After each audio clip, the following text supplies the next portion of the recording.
My best friend was raped and took her own life, but I've decided to protect the rapist's identity. Her mother once knelt before me, begging for the truth, but I shut the door in her face. Even when the villagers came to my house in anger, I let my dog chase them away without hesitation. 10 years later, when I was dying in bed, my other best friend, Ivana S. and Claire returned to the village. She had become the richest woman in the country, and she came back for revenge. The first thing she did after coming back was force me onto a public memory trial stage, like the ones used for criminals facing execution. Selena, you heartless monster who covered a crime Lizzie and I were blind to ever call you a friend. Lizzie has been dead for 10 years, and you let her killer go free all this time. Today, I'll use the memory extractor I invented to show everyone who you really protected. But when the real rapist's face appeared on the big screen, her expression turned completely pale. The stage that Ivana arranged for me was huge. The whole village filled the town square until there was no room left to stand. Reporters had their cameras ready, and the live stream spread across every major platform. I was already dying. My organs were failing, and only medicine and nutrient fluids kept me alive. Yet they still dragged me out into the town square like a criminal. A man rushed forward and grabbed my throat, screaming, "Selena, why did you protect that monster? You ruined my family. Why didn't you just die?" Instead, he choked me so hard that I almost lost consciousness and my vision gradually went dark. The crowd went wild, roaring in anger. What a heartless woman. Her friend was raped before her death, and she knew who did it but stayed silent. Her friend jumped into the river to end her life. Her poor mother begged her until her knees bled, and she still refused to open the door. She even set her dogs on people. How disgusting can she be? All of their curses were aimed at me. Ivana stood nearby, her brows tightly furrowed. In this entire world other than Lizzie's parents, no one hated me more than she did. 10 years ago, Lizzie Blake, Ivana Sinclair, and I were the closest of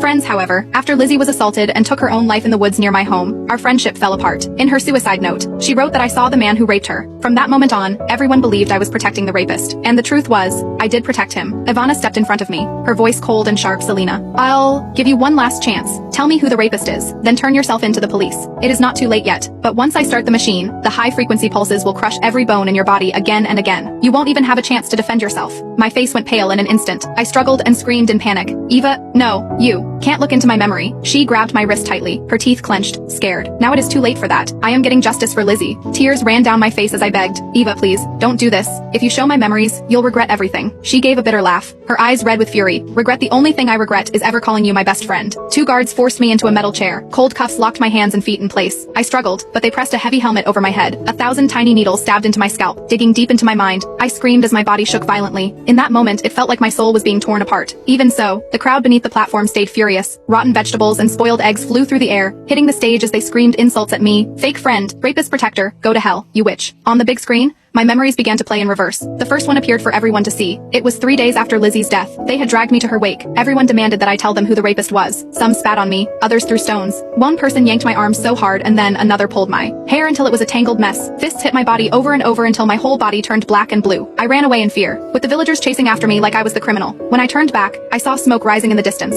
My house was burning. Those people had set my home on fire. I just stood there helpless, with nowhere to go. I ran deep into the forest with Bruno, my loyal dog. Unfortunately, the villagers found us again. Right in front of me, they killed my dog and used its body to make a pot of soup. Heartbroken, I held one of his bones and cried until I couldn't breathe. I was only 16. Then I had no father, no mother, on the stage. Ivana looked at my crying face on the screen and let out a cold lock.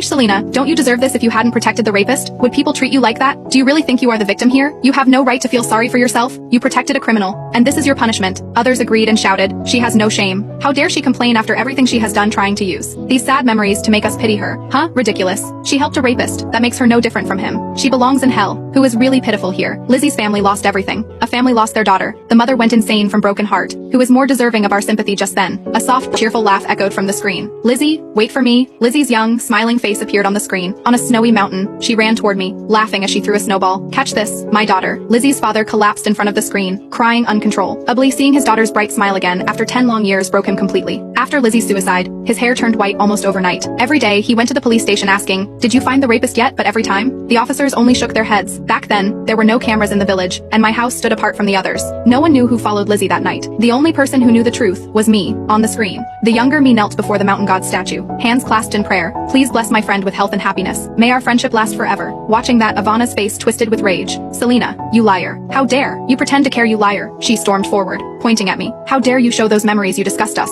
10 years, Selena, 10 years, and you never told us the truth. You don't deserve to call us friends." Then the next memory appeared, me secretly throwing away the mango that Lizzie had given me. The crowd exploded. She is so fake, pretending to accept it in front of her, but tossing it behind her back. Ivana and Lizzie treated her so well. How could she do this to her friend? She is just too selfish and cold-hearted. Ivana knew I was very allergic to mango, but she didn't tell the crowd about that. She just listened as people kept mocking me. She must not have guessed Ivana would become the richest person and come back for revenge. "Keep going, Miss Sinclair. We want to see the rapist's face." As the crowd yelled, the memory on the big screen changed again. Ivana's heartbroken heartbroken cries came through the speakers. Lizzie, please don't die. It was the day they pulled Lizzie's body from the river. It rained hard that day. Ivana and I fell beside Lizzie, and we cried until our chests hurt. Her body was swollen and cold. Her whole body was already stiff. She looked nothing like the cheerful, pretty girl I remembered. I went home in a daze and curled up in a corner, crying for a long time. I pounded my chest over and over again. Losing my best friend felt like it was tearing my soul apart. On the stage, I kept my eyes closed while tears ran down my face. In the end, I cried out in pieces. Lizzie, how dare you die? My tears kept falling as the despair took over me. My pain made the crowd react all at once. What is happening? Why does she look so broken? How could she? Lizzie's father, Adam, shouted in anger. She was just acting. He ground his teeth and said, back then, my wife knelt at her door until her knees bled, and she did not open the door even once.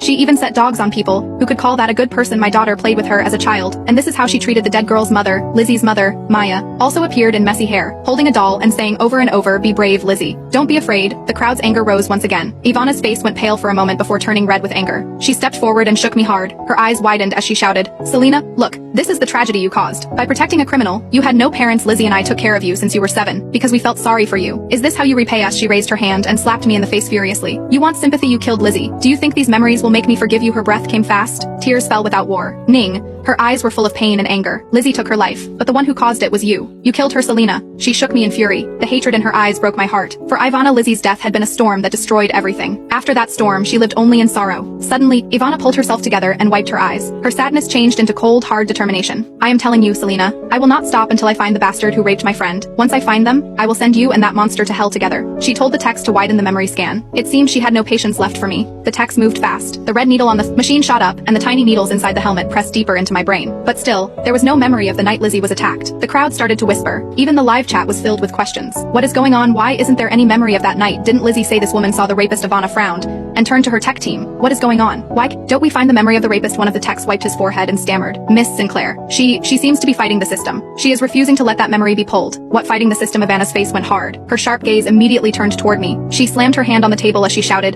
Selena, even now, you are still resisting. Who is that monster you are protecting so badly? She raised her hand and spoke with cold resolve. Expand the extraction. I won't stop until I find the truth. The tech hesitated. Miss Sinclair, her body is weak, and she is fighting the process. If we keep widening the range, she may not survive. Ivana gave a cold, disdainful laugh. Can't handle it. I spent years building this machine to find the truth. Her life or death means nothing to me. People like her. Better if they all die. Her words made the text tremble, but they raised the settings anyway. The machine's hum grew louder. The tiny needles in the helmet pushed deeper into my brain. My scream tore through the entire square. Blood poured from my nose, my ears, and my eyes. My chest burned as if on fire, and my body shook violently against the chair. The technician's temple was wet with sweat. He spoke with a shaking voice. Miss Sinclair, should we stop now? She can't hold on much longer. Ivana stared at the big screen with an unreadable expression. Continue, she said firmly. Her voice was as cold as ice. The machine roared and the screen shook. My mind was fighting inside my head. My screams echoed in the air. Ivana's eyes were red and wild. She shouted almost madly, Selena, who is this person? Tell me. Who in the world are you trying to protect? Then she suddenly broke down. She fell against my shoulder and cried, We are your friends, Selena. Her whole body trembled, and her tears fell uncontrollably. I reached out without thinking to wipe her face. But in that small pause, the memory I had hidden for years flashed on the big screen. The crowd gasped. Everyone turned. When people saw the scene, their faces went pale in an instant.